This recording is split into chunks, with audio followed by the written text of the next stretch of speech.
이제 우리도 닷새 뒤면 코로나 백신 접종이 시작됩니다. 그동안은 내 차례가 언제나 올지 구체적으로 생각해보지 않았던 분들도 나는 언제쯤 맞게 될까 이런 궁금증이 생기셨을 텐데 황병준 기자와 자세히 짚어보겠습니다. 자, 황 기자, 26일은 아스트라제네카 백신이 처음 접종이 시작되는 거고 그 다음 날부터 화이자 백신도 맞게 되는 거죠?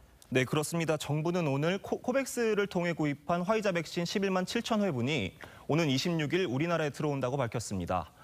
접종은 다음 날인 27일부터 시작이 되는데 화이자 백신은 영하 70도 이하에서 운송 보관해야 하기 때문에 콜드체인 시설을 갖춘 국립중앙의료원과 전국 거점 접종센터에서 접종을 하게 됩니다. 화이자 백신 접종 대상자는 코로나19 환자 치료병원의 의사와 간호사 약 5만 5천 명입니다.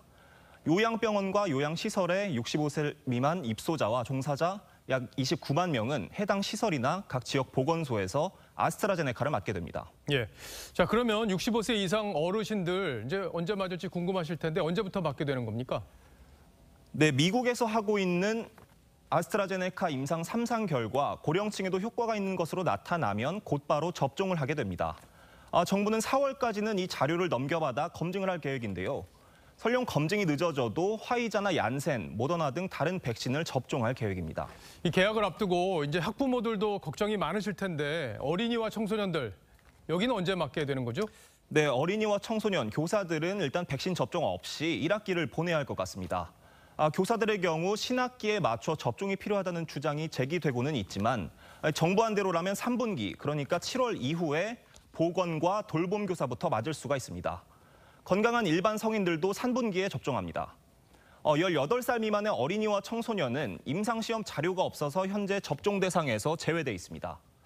최근에 아스트라제네카가 어린이 임상을 시작했고 화이자와 모더나도 12살 어린이 임상 참가자 모집을 시작했는데 이 결과가 나온 뒤에나 어린이 청소년 접종이 가능합니다. 그러니까 우리 방역 당국은 전 국민의 70%가 면역을 갖는 집단 면역을 지금 목표로 하고 있는 거잖아요. 그런데 이제 난 맞지 않겠다 이런 사람들도 있는데 이게 집단 면역의 변수가 되는 건 아닙니까? 네, 그렇습니다. 현재 우리나라 전체 인구가 약 5,200만 명인데요. 이 인구가 다 백신을 맞더라도 80%만 면역 체계가 형성됩니다. 국내에 도입되는 5개 백신의 평균 예방 효과가 80% 정도이기 때문입니다. 그런데 백신을 맞지 않겠다는 사람들도 있기 때문에 어린이와 청소년들까지 접종을 해야 전 국민 70% 집단 면역을 형성할 수가 있습니다. 자, 그런데 11월까지 집단 면역을 형성하겠다는 게 정부 목표인데 그러려면 의사들이 적극적으로 이제 협조를 해야 되잖아요. 근데 이제 의사협회에서 파업을 예고해서 지금 논란이 되고 있죠. 네, 어제 의사협회가 국회 의료법 개정안 추진에 반발해서 백신 접종까지 거부할 수 있다고 엄포를 놨습니다. 개정안은 금고 이상의 형을 선고받은 의사의 면허를 취소하는 내용인데 교통사고를 내도 취소될 수가 있다며 과잉 입법이라는 게 의협의 주장입니다. 법사위에 의결될 경우 전국 의사 총파업을 강행하겠다고도 했습니다. 이를 두고 정세균 총리는 불법 파업에 단호히 대처하겠다고 말해서 지난해 의대 정원 확대에 이어서 또다시 의정 갈등이 증폭될 수 있는 상황입니다. 국민 건강보다 우선하는 건 없을 텐데 의사분들도 고민이 큰 모양이군요.